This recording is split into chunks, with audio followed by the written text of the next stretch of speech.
Are you implementing reloads into your practice routine? If not, should you?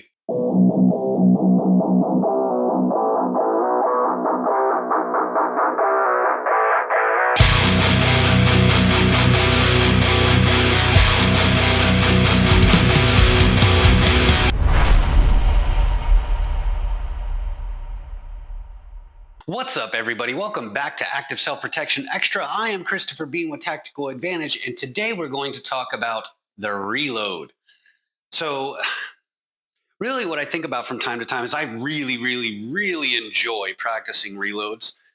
Now, I know that there's fundamentally little chance that that would ever be a skill that would need to be used in a defensive encounter. I'm predominantly someone that practices in relation to defensive use of a handgun, but there are some pieces of the reload that I find incredibly beneficial to my skill building over time.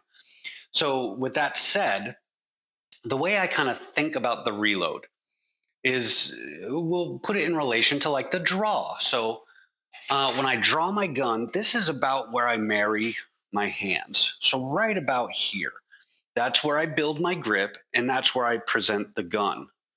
So I profess that that's the harder part of a draw. So the administrative clearing your holster, that's where I can generate just a ton of speed, but not everything has to be perfect, if that makes sense. Where things have to be really refined is where I build my grip and where I present the gun to the target to get a clean shot. Now, with that being said, that's why I kind of really like doing reloads. Now, there's a couple drills that I do pretty much every session. So that would be like a 2R2 or a 2 reload 2, which would be a draw, two trigger presses, a reload, represent two trigger presses. The Hateful Eight is another one, but that's a longer chain exercise. That was created by Bill Blowers and is actually a a two reload exercise.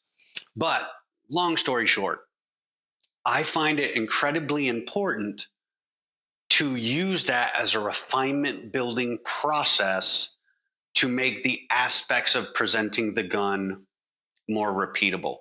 So, with that said, I'll kind of do a couple reloads because I know they rarely get talked about, just to let you guys see kind of what that looks like. So, really, if we were going to do a draw out, two trigger presses, simply dropping the magazine and inserting another one, two trigger presses.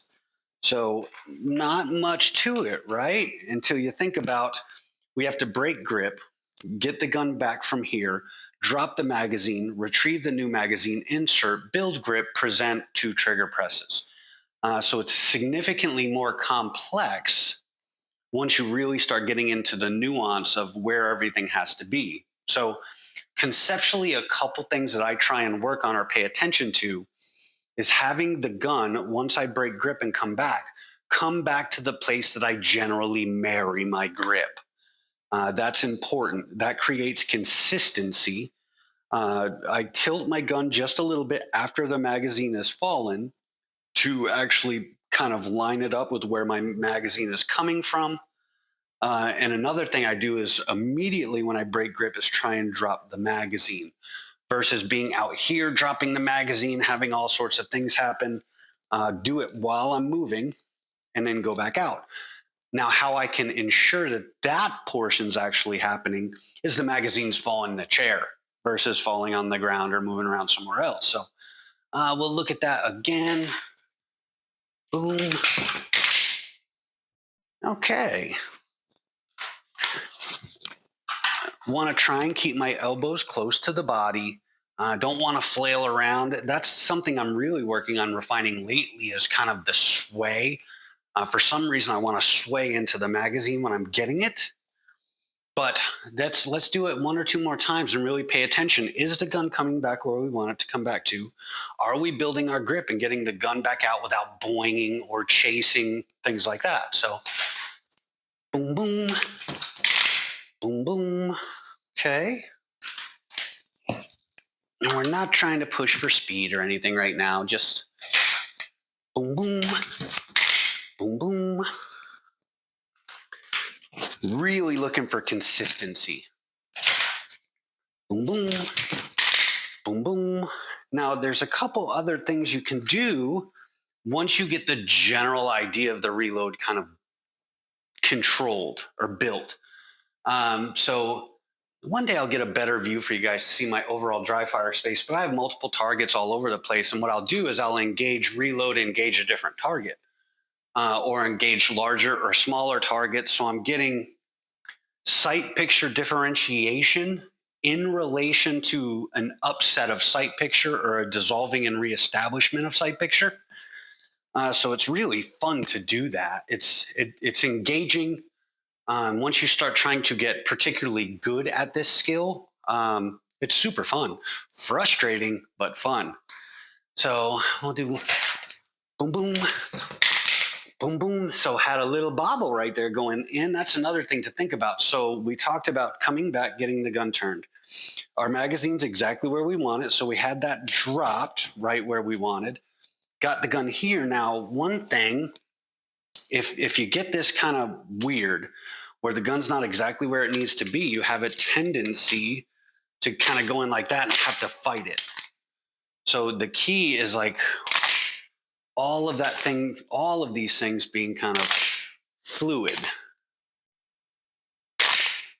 It's really fun for me, knowing that I'll probably never have to use this skill.